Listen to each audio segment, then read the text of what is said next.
सुंदरवन जंगल में टुनटुनी चिड़िया अपनी माँ टूनी चिड़िया के साथ रहती थी। टुनटुनी चिड़िया को बचपन से ही सिलाई करने का बहुत शौक था। जब भी उसे समय मिलता वो अपनी माँ की सिलाई मशीन निकाल कर उस पे सिलाई करने लगती। माँ ये देखो ना, मैंने कितनी अच्छी फ्रॉक सिली है। अरे वाह बिटिया, तूने तो बहुत अच्छी सिलाई की है। लेकिन बेटा तू अपनी पढ़ाई पर भी ध्यान दे। मैं तुझे एक बड़ी अफसर बनाना चाहती हूँ। तेरी परीक्षा होने वाली है और तू सिलाई करने में लगी रहती है। माँ मुझे सिलाई करना अच्छा लगता है। मैं पढ़ाई के साथ साथ सिलाई करना भी सीखूंगी। मैं कुछ नहीं जानती, आप मेरा दाखिला किसी सिलाई सेंटर में करवा दो। ठीक है टुनटुनी, जब तेरा इतना ही मन है तो मैं तेरा दाखिला किसी सिलाई सेंटर में करा देती हूँ।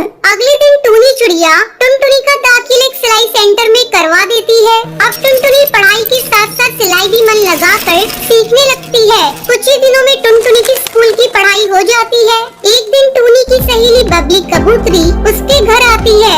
अरे टूनी, ओ टूनी कहाँ है, जल्दी आ। तब टुनटुनी चिड़िया कहती है, आंटी वो माँ घर पर नहीं है, पड़ोस में गई है। आप बैठिए, मैं उन्हें अभी बुला कर लाती हूँ। तुम टुनटुनी हो ना, कितनी बड़ी हो गई है। जब मैंने तुझे देखा था उस समय तू बहुत छोटी थी। पहचाना मुझे? मैं तेरी बबली आंटी हूँ। टुनटुनी तू जाकर अपनी माँ को बुला ला। टुनटुनी चिड़िया पड़ोस में अपनी माँ को बुलाने के लिए चली जाती है। थोड़ी देर बाद टुनटुनी चिड़िया अपनी माँ को लेकर घर आती है। अरे बबली कबूतरी तू कब आई? टुनटुनी तू जा जाकर चाय बना ला। फिर टूनी चिड़िया बबली कबूतरी से बातें करने लगती है। बबली कबूतरी टूनी से कहती है, टूनी तेरी बेटी बहुत प्यारी है, मैं इसे अपने घर की बहू बनाना चाहती हूँ। मेरा बेटा बंटी वकील है और उसके लिए मुझे तेरी बेटी जैसी ही एक संस्कारी बहू चाहिए थी। तेरी बेटी मुझे बहुत पसंद है। तुझे इस रिश्ते से कोई एतराज तो नहीं है ना?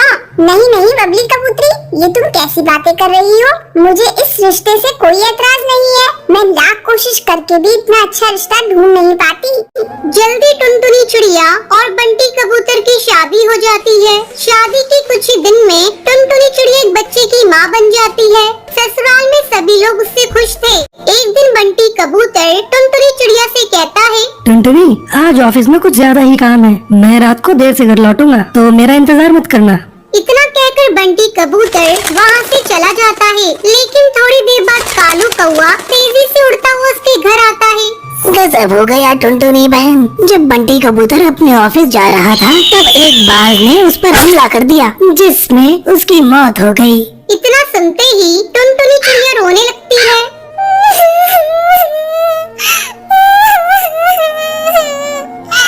माँ जी, ये सब क्या हो गया माँ जी? बंटी कबूतर के बिना भी ये घर कैसे चलेगा? टुनटुनी तू हिम्मत मत हार बेटा, ऊपर वाले की मर्जी के आगे किसी की नहीं चलती।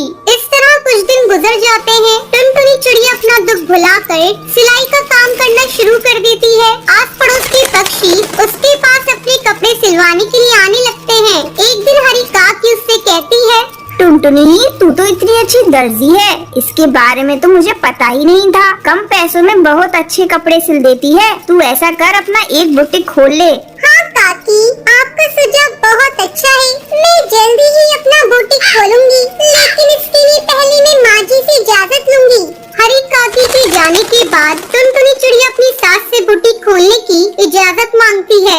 माँ जी क्यों ना मैं अपनी एक बुटीक खोल लूं, इससे अच्छी कमाई हो जाएगी। ठीक है टुनटुनी, तुझे जो अच्छा लगे वो कर। तू अपनी बुटीक का अच्छे से काम कर, मैं तेरे बच्चे को संभाल लूंगी। टुनटुनी चिड़िया अपना बुटीक खोल लेती है। अब उसकी कमाई पहले से दुगनी हो गई थी।